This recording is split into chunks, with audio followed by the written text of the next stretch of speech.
So let's start. You have a COVID-related sports announcement that you wanted to make today. We'll give you the floor. Yeah, good to be back with you. And thank God, as you said in the commercial break, we're able to talk about sports as opposed to last spring when it was only theoretical. Yeah, so I got a couple of announcements. The more modest one is effective immediately, and that's extending the ability for moms and dads or guardians to go in and watch their kids play indoor sports, which we did for high school athletes a couple of weeks ago. We're going to extend that to collegiate athletes effective immediately, both indoors and outdoors, as long as it doesn't exceed a certain capacity. Moms and dads, guardians, effective today, will be able to see their kids play sports collegiately, just as we've done with high school kids. Great. The bigger one is a week from today at 6 a.m. For any venue that has 5,000 or more capacity, whether it's indoor sports or indoor entertainment. We're going to allow 10% of capacity for folks to attend. And if it's outdoors, if it's an outdoor venue, 15%. So again, that's effective a week from today, 6 a.m. I'm not sure if there's going to be any sports being played at 6 a.m., indoors or outdoors, but indoors it'll be at 10% capacity, outdoors 15%. And the only other point to make here is that for both of these announcements, the moms and dads for collegiate players, and then next week for the 10% or 15% capacity, everybody's got to do the stuff that we're all used to these days. Face covering, social distancing. You can sit, if you bought your tickets together, you can sit together, but otherwise we got to stay away from each other. And God willing, this is the first step. I hope, I'm knocking on wood here, I hope many more to come over the coming months. Governor, what made you and your office comfortable to make this announcement and make this stride? 5,000, indoor 10%, outdoor 15%. What stage did you hit as a state to where we felt comfortable doing this? Good question, Moose. It's no one number, but the numbers that we look at most frequently, especially we look at our hospitalizations, because we know for sure if you're in a hospital bed, you're confirmed to either at the moment to have COVID or you're awaiting a test to come back within 24 hours. We look at hospitalizations, number of cases, positivity rate of transmission, how many people are going into the hospital versus coming out of the hospital every day. Sadly, we've lost over 20,000 brothers and sisters, and we mourn and miss each and every one of them. But fatalities are a lagging indicator. So that's not, that's something that you sort of get clobbered with after your hospitalizations go way up. So it's a combination of data points. The one thing I would say as a footnote, we're keeping a close eye on these variants, whether the UK, which we know we've got in New Jersey, or Brazil or South Africa. So far, it looks like the basic stuff is still working against them, even if they're more transmissible. The face coverings, the social distancing work. And by the way, the last point I make is we're not there yet by a long shot, but we're probably bearing down on 1.7 million vaccine shots already administered with a long way to go, but that doesn't hurt. And all of that together allows us to take this step. Definitely have some questions for you about the vaccination effort in New Jersey, but just another detail that I'm curious about. For when you're allowing fans into these venues with 5,000 seat venues or more, do they also need to have the PCR test, within 72 hours? The Knicks and the Nets are doing that, where you need to have shown that you have a negative test before you can go into one of those venues. Is that also going to be required or not yet? Yeah, we're not requiring that. But that also is the reason, Maggie, why it's only 10%. So I think at the Rock for a Devils game, that's probably 1,800 people. That's why we got to keep, there's going to be, and the folks at the Prudential Center have been exceptional, as have all of our counterparts, I have to say, to deal with. That's why social distancing, one-way avenues, how concessions are handled, all of that's going to matter to make sure that we're staying away from each other. Governor, the vaccination program in your state, Are you happy with the rollout? You mentioned 1.7 million vaccinations so far in the Garden State. Where it is right now and where you hope it is in the coming days?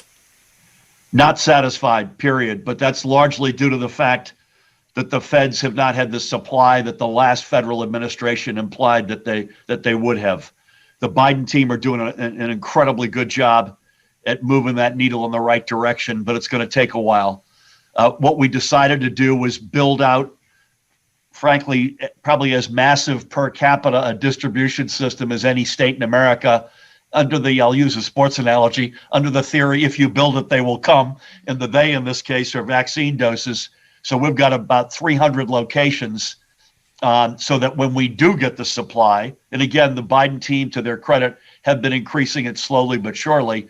When we do get the supply, we won't be sitting with our feet up, having to build out distribution. We'll have it.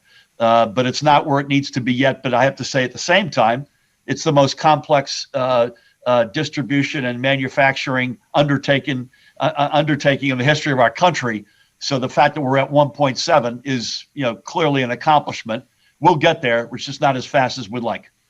Governor Murphy is our guest from New Jersey. Are there target dates that you're putting on about when you'd like a certain percentage of the population to be vaccinated, population of New Jersey, that is, and putting some sort of dates and trying to reach those targets? So, Maggie, when we started in early December, our objective was 70% of our adult population within 6 months. That is, by the way, 4.7 million New Jerseyans. That would mean basically Memorial Day. I'm not sure we're going to be at 4.7 by Memorial Day, but a couple of months from now, this is going to be a whole different ballgame in terms of vaccine access. I'm not sure in April or maybe even, I would think maybe by May, we're going to be close, if not at the point where if you want a vaccine, regardless of who you are, how old you are, where you work, you'll be able to get it. The only caution on that is, other than I can't predict for sure the federal supply, is you can't, a cadence here matters. So you'd rather get 200,000 or 300,000 doses a week for 6 months than in months 5 and 6 get 750,000 doses a week, because you've got to, first of all, these two vaccines that we've got right now are 2-dose vaccines. Number one. Number two, I'm proud of the distribution system, but if we get flooded with doses, we'll stretch that to the limits. So God willing, what is a preferable scenario? Sometimes say maybe next month, you're up at a level that you could sustain in terms of supply from the feds for then 3 months in a row, and that will be a game changer. Governor, what do you say to the restaurant owner, the small business owner in your state that is looking for, been frustrated, obviously has struggled here for the last year, that are looking for a return to normalcy? What do you say to them and to those business owners that have been ravaged across the country? Yeah, so a couple of things, Moose. Number one, I'm proud of the fact, as painful as it's been, we held off on indoor dining and indoor activities, I think, as late as any American state, and we never lurched backward or forward. A lot of other states, if not most states, have done that. We finally took the step a couple of weeks ago to increase indoor capacity to 35%. I hope we'll be able to continue slowly but surely to do that. Again, these variants are the reason why, frankly, we're probably not taking a more aggressive move on that front. We just don't want to move up and then have to come back. That we've heard that from restaurant owners and small businesses, gyms all over the state. That's number one. Number two is we've tried to put every penny we can on the street to help small businesses and restaurants. I think our Economic Development Authority has put money to work with 55,000 small businesses. But guess what? It's not enough. So we need the feds to come in with this big rescue package, which would be a game changer. I'm going to announce our budget tomorrow. We're going to put a lot more to work for small businesses and restaurants and small arts organizations. I don't want to leave them out. And then lastly, the weather getting better. When I came in now, it's snowing. So it isn't going to be today or tomorrow, but 2 or 3 months from now, better weather is fabulous for many reasons. The virus is less lethal. Restaurants can much more aggressively do outdoor dining, and that'll be another positive factor that, God willing, we'll get in the spring. Just a few more minutes here with Governor Phil Murphy from New Jersey. When was the last time you spoke to anyone from the Giants or the Jets? I know this is pretty far down off the horizon, but have you spoken to either of the football teams about what things may look like in the fall? Our teams speak to them all the time. The last conversation or text exchange I had was with John Mara the afternoon of before the Eagles rolled over in their last game, which cost Doug Peterson, I think, rightfully his job. But I had said to John, who's a great guy and a great leader, listen, if the Eagles lose, the Giants would have had a home playoff game, and we were going to work with them to see if we could find some way to get fans into MetLife, and it was not to be.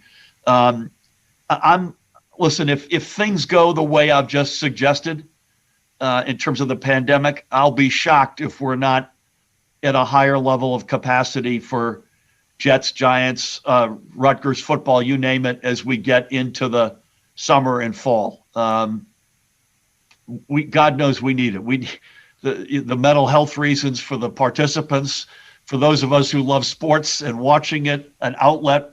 Obviously, we need to do it safely and responsibly, but that is. I'm confident we'll be at higher numbers, assuming we don't go back on this pandemic. Yeah, and I'm sure you don't want to throw out what that percentage might look at because it's so far down the line. Governor, I want to ask you about the Jersey Shore because you came out with Maggie and I probably about 10 months ago, and we were talking about the shore, which is important for your state.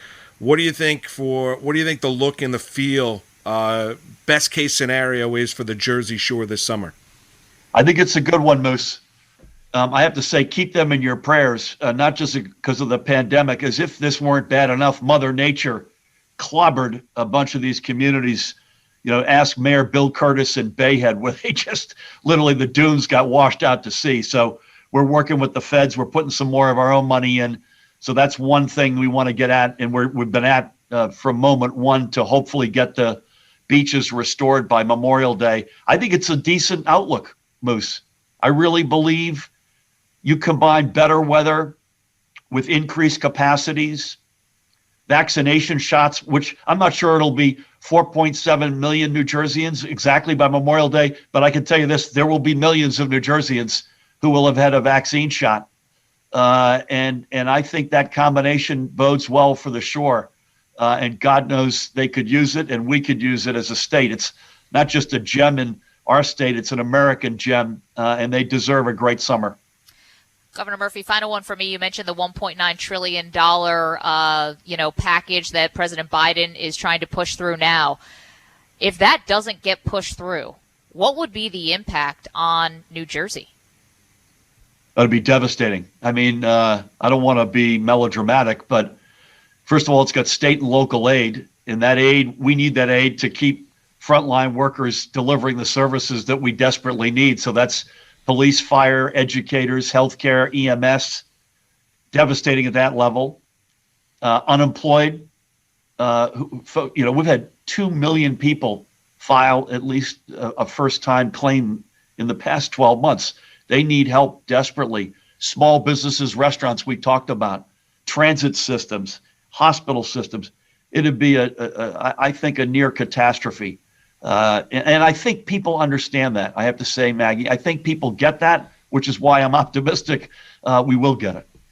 Governor Murphy, last one, just to recap, someone that might be hopping on right now. Next Monday, March 1st, 6 a.m., 10%, 5,000 capacity or more indoor, 15% outdoor, right? Starting next Monday in New Jersey at 6 a.m., correct?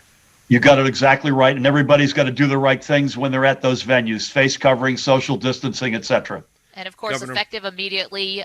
Parents and guardians can go watch kids perform on the collegiate level. Is that just 2 people per student athlete, yes, just like high school? Okay. Yes, it is. If the venue, I'll connect one more dot. If the venue is 5,000 or more, that number goes up automatically next Monday. So I think the rack is 8,000, if my memory serves me. Right. So you'd go up immediately to the ability to have 800 people responsibly at a place like the rack. Well, Governor Murphy, we can't thank you enough. Thanks for hopping on today and making this great announcement for your state with Maggie and I, and right here on WFAN. Thank you, Moose. Thank you, Maggie, for having me. You got it. Thank you, Governor Murphy. Stay well, stay safe and healthy, and hopefully we'll catch up with you again soon. Okay. So that was Governor Phil Murphy from New Jersey with a big announcement there. So, yeah, you heard it. Venues, 5,000 seats or more, you get 10% capacity. If it's outdoor, you get 15%, and you can go, parents and guardians, and maybe some more, depending on the size of the venue, can go watch the student athletes on the collegiate level, and that starts immediately.